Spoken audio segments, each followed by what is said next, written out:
much so. Infernal Shrines is another map we missed, and that one is, of course, going to be the map chosen here. Of course, we forgot about Infernal Shrine for a second. I heard from that guy, you know, that guy always leaks all the new heroes. He said that Volskaya was going to be back in HGC in 2021. That was his official leak, I think. So we can look forward to that. Or sorry, did I just say Volskaya this time? I think I did. Hanamura will be back in HGC in 2021. Drink that coffee right now. Yeah, you know, I might need it. Oh, my joke's totally unfunny now. All right, it was never funny because. Let's go to game 3. Let's put our serious pants on here. Let's talk about this game. 100% ban on Garrosh incoming. Wait for it. Oh, there it is. You know, when this has actually been a recent change to the live patch, as we'll see Maiev come through, where you can't actually see the names of your opponents. As you can see in Korean, it's player 1, player 2, 3, 4, 5. Judy was probably real happy about that change because he's practically a one-trick Garrosh at this point, and many of the top-tier Koreans were especially, and I've also heard that a lot of the Korean players were requesting that. So it came through. They're really happy. You can't really snipe the enemy anymore. I think it's important for solo queue. I do like the change overall. I do think it's unhealthy that we have a lot of one-tricks because I encounter them on my team as well, and they won't play anything else. But they're like 5th pick, and I'm like, we don't have swaps yet either, man. So I don't know if you can. And we don't have a support on our team, so you have to be the support. Yeah, but I like that at least you can't just snipe someone's best hero because you can see their nameplate. It doesn't have anything to do with professional play. Only I know. I was ladder. Hanzo was always banned against me, so they can't do that anymore. Well, there's the Genji right now. Finally, really getting his hands on that. His favorite hero, Genji, along with Sonya again. Maybe Overlord will again go to that solo lane. Who knows? Maybe it's going to be a permanent fix. It's only when they have Sonya. We'll have to see a little bit more as this is a triple lane this time. Yeah, gonna be a very different setup here. So this is also the first game that Miracle takes the Maiev. They took, obviously, with second pick in games 1 and 2, the Genji Tyrael. With Genji removed, very less likely we'll see the Tyrael. I think it's probably going to be a Stukov pick in this rotation if they really want to go combo-oriented. They could grab like a Stukov Junkrat. I think that would be really good for their composition. Junkrat's great on this map. Okay. Prophet Wolf in the house, you know. How'd I know? Whoa! I'm seeing the future. I'm seeing like many previous. What's next? Hold on. Let me look at this. Nah, it's too hard to call this one. Unless it's just another Judy ban, like Tyrael? ETC or Tyrael. I don't think they'll ban the Tyrael though. Looking for the solo lane control with Sonya already picked. They want to make sure that's a winning matchup. So the Malthael makes sense. It's not a must pick here. It's not an easy predict, you know, like I just had the other one. But of course, they already have Miracle has a great pair up already. I don't think they are too concerned about the solo lane. Of course, against the Sonya, it's pretty tough. They just want to remove that dominance in the solo lane, and we also why solo lane is so important. Once you lose that solo lane, it really requires the roam from your teammates, so you can actually use that onto the other side. Push the other side when you kind of see that roaming coming through. And we already have 2 DPSs locked in for Miracle, and neither of them are very strong roamers, Junkrat and Maiev, so you really have trouble ganking with the comp that Miracle has. So with the control of the solo lane, Sonya versus question mark, we don't know what it's going to be yet. You have a lot of options. Uther ban, not a huge surprise. Weakens the ETC potential pick here that we knew was very likely to come through. Obviously weakens Genji as well as Sonya, so perfect ban here by Miracle, very obvious one. I still think there's a high chance we'll see the ETC anyways. You have to be careful about running an ETC into Junkrat Stukov though, because if you power slide in, and maybe the last thing you do, we headed right back to the Hall of Storms against Concussive Minds, Tether, Silence. Has been ETC twice already. Not the best mosh pits happening in game 1 especially. Game 2, yeah, not really. Didn't really get to see the mosh pit until the last moment. I think an Anub'arak wouldn't be too bad here. Hanzo with Genji. They take the Tyrael, even though there's a Stukov on the other side. Of course, Milky Way's favorite, but in terms, here comes Judy's Diablo, Merkablo there with the Blaze this time. Very powerful, tanky lineup here. Not a bad matchup against Sonya. Obviously not a winning one, but not a terrible one with the Blaze. Diablo going to try to terrorize here in the early game with the Concussive Mines. Maev's Tether. Very, very strong roaming comp between the mid and bot lanes. And for GLuck, it's hard to just pick an answering support here. It's not a great option. Rhaegar is going to give them a little bit more clear, a little bit more wave clear, but it's not a counter pick by any means with supports removed. Ended up just being the better choice here. They leave Malfurion. Well, he's banned, of course. I was just thinking about all the supports, and I was like, yeah, I can't believe I didn't pick Malfurion. Well, there's a reason for that. Both supports removed. Stukov taken. It's the next tier down. And we're going to pick a Kharazim. We don't have an insanely healthy support meta at the moment. Maybe when Meride comes back, though, next season. Oh, yes. He's looking for a team, guys. Yeah. Maybe then we'll get to see some Kharazim. Not going to happen. Not right now. But can Miracle really work with that Maiev? I feel like they need some extra CC. Not CC. Damage source. Not just the Junkrat and the Maiev. They do have Blaze. Diablo actually does a ton of damage, but not onto multiple targets, only on a single target, though. True. Well, let's see.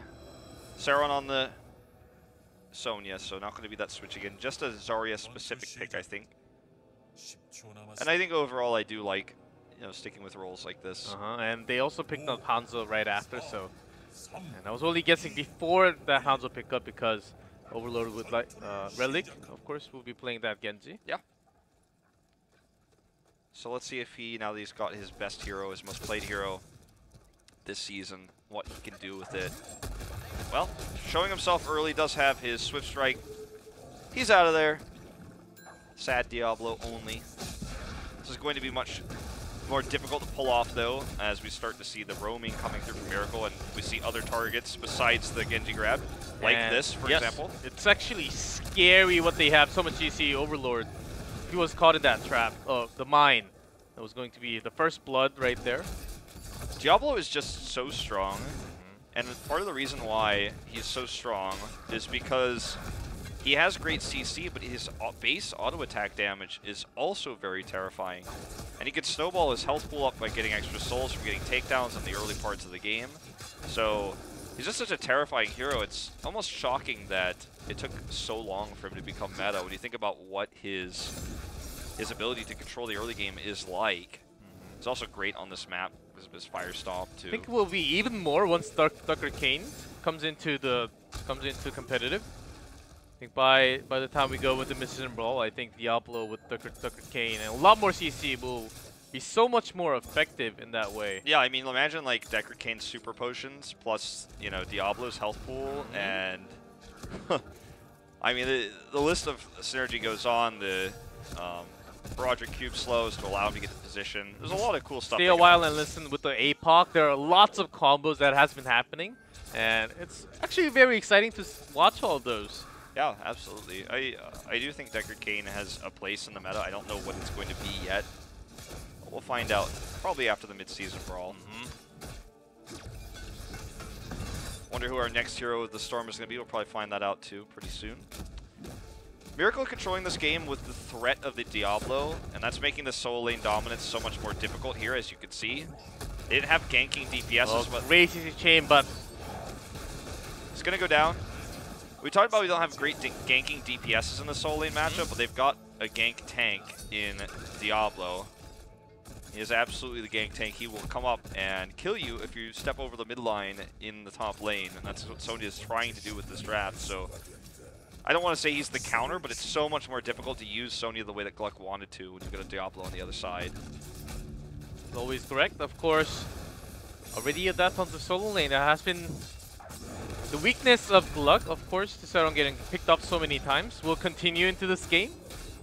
I think if he fixes on that greedy move sometimes, just understanding having the awareness of the minimap, the entire team, the macro, will have an easier time just focusing on their lead. They can actually continue on what they're trying to do later on. But if they lose a member, they have to fix all that right after. Oh yeah, I mean, you lose total control. Overlord does get out here. That was a close call. They can try to re-engage this with Sonya. Look at how much damage she can do. Judy dueling there. Milky Way getting very, very far deep in. Stunned there. Going to do some extra damage with his expiration, but not actually because Sniper dodged it with the vault. Was looking to do some damage, I should say. Miracle has total control now. This is going to be a one shrine. Or even going to start pushing into these lanes. GLuck has given this up. Sonya heading top to at least win the Merc battle there with the Shaman camps. But very much a patient game here by Miracle. Ganking when appropriate, taking these defensive fights, punishing yet again has been really their MO tonight, is just to punish members from being out of position, from being unable to retreat, like Tyrael coming in, then just instantly getting blown up. Overlord, once again, jumping away here, does barely make it out. He does escape, but he's actually so low every single time, so he can't really engage. He has to be so far away from the actual fight, which is very painful for him. And Junkrat actually going for the trap, the big ass with S7. Actually, of course, it's Shrine, also bouncy. Bouncy, man. Yeah, you want to just bounce it off, do more damage. That's what Junkrat is for in this case. He will never be close to the fight, as he will be just poking from the back and having the Riptire to pick up the kills. The Teeth is really cool because it gives you the opportunity to set up a lot more stuff with Diablo too.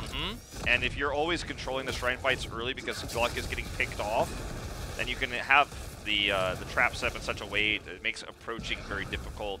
And if it ever catches Hanzo, he's dead in most cases. So Miracle, remember, this is their strength pre-10 minutes. They're so strong at controlling early game, and that's what they are doing here. Controlling the rotations, getting picks, getting ganks, macroing well. I do want to clarify that when I say that, I mean that they're able to control it with aggression, not that their macro is strong, because that is not true. Okay, we do see Milky Way caught here. We'll have to Eldruin's away. It's going to be a cleared wave. It's going to be 10. And that's the thing. That's something else Milky Way has to be focusing on, because Miracle has such a better of a tank front line in terms of HP and how much they can actually sustain the damage. If Milky Way is caught, he will be that because he's the one providing the shields. He's actually the only one instead of the double tank, which has been the meta for such a long time. And it takes some time for Hanzo to poke and Genji to actually come in.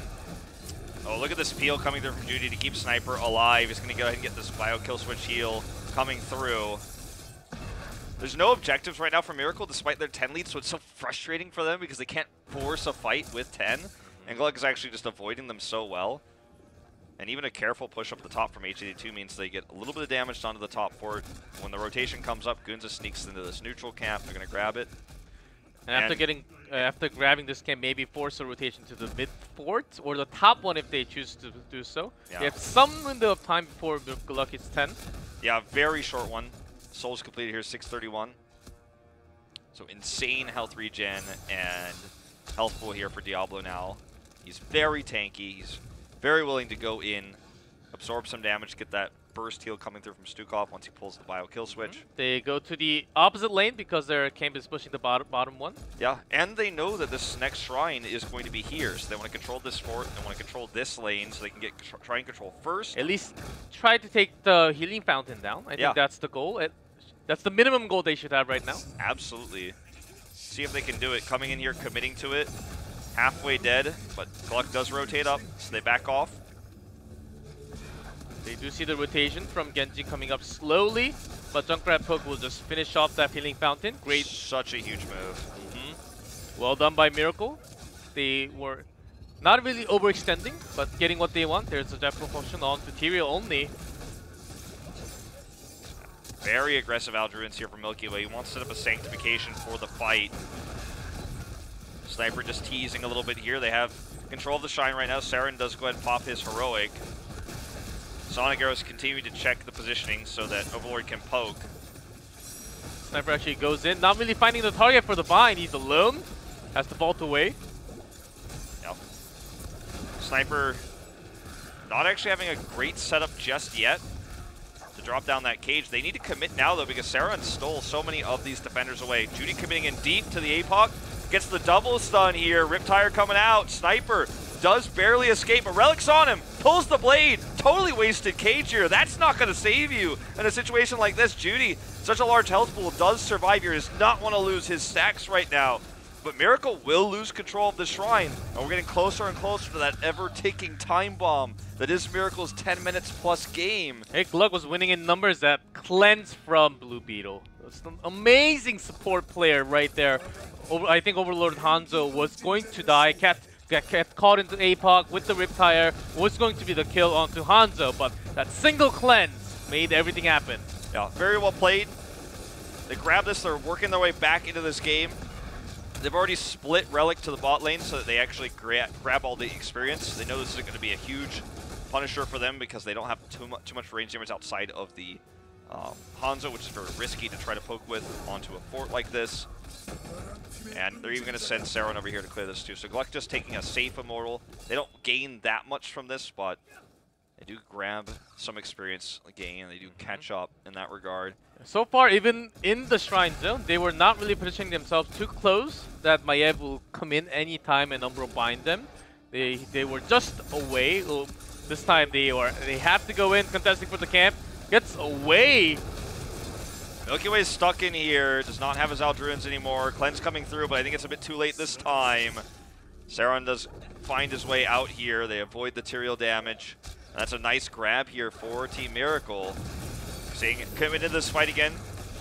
Tether here just barely does not grab onto Overlord. Ancestral connects here for Saron. He's stunned into the wall. APOC looking for that combo. Misses it. Oh, man. Great defensive plays here from GLuck. Like, they certainly did not, you know, win this exchange by any means, but it could have been much worse. That mine was trying to block the way of the Saron going back home. Judy charged in with the fort right there. A little bit late on the APOC. I think it could have been connected if he popped that right before, chaining up with his own stun. So they end up using a lot more tools than they should. Not even getting the kills that they need. Silence really not placing too perfectly from Jaeon tonight. Yeah, he's had some misses for sure. There's not been the greatest follow-up either. Because they don't have big burst damage. They only have CC and then the slow damage coming out from Junkrat unless he pulls his tire, which we've seen a few times successfully, especially in Game 1 in this series. Miracle just going to play very passively right now, which is worrisome given their weakness in late game historically as a team. But when this next shrine comes up, it's going to be the bottom shrine. And if GLuck makes any rotational mistakes, they're going to have 16 first. Like, this move right here that GLuck is doing is very risky. H82 pings it. Everyone knows they're coming up. Oh, they are coming real up. Risky. Before 16, they have to make the move now. The Saron's the only one. Silence! Riptire does so much damage. Cleanse late. Saron survives somehow, some way. That's not going to be the same here on the side of Blue Beetle. He goes down. Relic's got the blade out, but he can't do enough damage. He escapes, but they lose a member. And Miracle gains control over the map, control over the shrine. And this invade, again, was a mistake, was incorrect. And GLuck made the call, but Miracle was one step ahead. They knew that Blaze was missing. It's got to be somewhere, but once you're so far away, the Saron actually was saved by the mine, will get caught trying to run away to the top fort. The rotation came in, not really harding back home, thinking that you have an escape because you have the fort. But once you're up against the 5 men onto the other team, you're not even safe under that fort. They have no great way to clear this. So everyone has to come up here. Hanzo's dealing with a mid push. Blaze is soloing the shrine. That invade from GLuck may have actually, that failed invade, I should say, to further specify, may actually cost them a keep. Miracle has 16 now. They have a strong push that goes straight past a dead fort. Oh, look at this. Oh boy, this could be even worse. GLuck needs to be careful. Scatter Arrow should have seen that. Okay, they confirm it with the Aldruins. I guess Scatter Arrow didn't quite hit him. He was still mounted, but... They were still picking up the number at the same time. And on this map, even when the objects spawn, the camps actually does not go away. So you can keep on doing the camp to make your push even stronger. And it's going to be the strongest Punisher, Arcane Punisher, going straight to the keep wall now. This may be an easy keep for Miracle. Trying to pull the attention away of the members of GLuck to the mid lane right now. Any failed rotation means a death when you put also Sonya pushing top will actually be closer to 16 in that way. Still needs some more experience to catch up to that level. Yeah. I think she needs to come down soon, though, because even though it's awkward to flank, she might have to try for it. Cleanse comes in here early. We do see that commitment of Overlord locked in. Hanzo gone! He's dead. Blown up here. Riptire not even required. Milky Way just going to absorb the extra damage as the Punisher gets involved here. Milky Way is stuck and trapped. Sonya went back. She's here now, but what could she do? Outnumbered and outgunned, outranged right now are the side of GLuck. Ancestral does connect here onto Relic, but what can he really look to do right now? They're going for a core. They're saying Sank down, Ancestral down there, straight going to their core. They're looking for more kills. Blue Beetle's the next one to fall down. The keep is going down very, very soon. They're already moving ahead to the core already. Okay, Relic here, just trying to buy time. It's just not going to happen, though. Arcane Punisher, 5 members alive. They do draw the Punisher away, and we do see the respawn come through here, but I just think this is too much damage on the side of Miracle, too much sustainability as well. Bunkers up. This is going to be game over. Miracle is going to go up 2-1 in this series. 1 game away from advancing to our next round of playoffs. Very well played.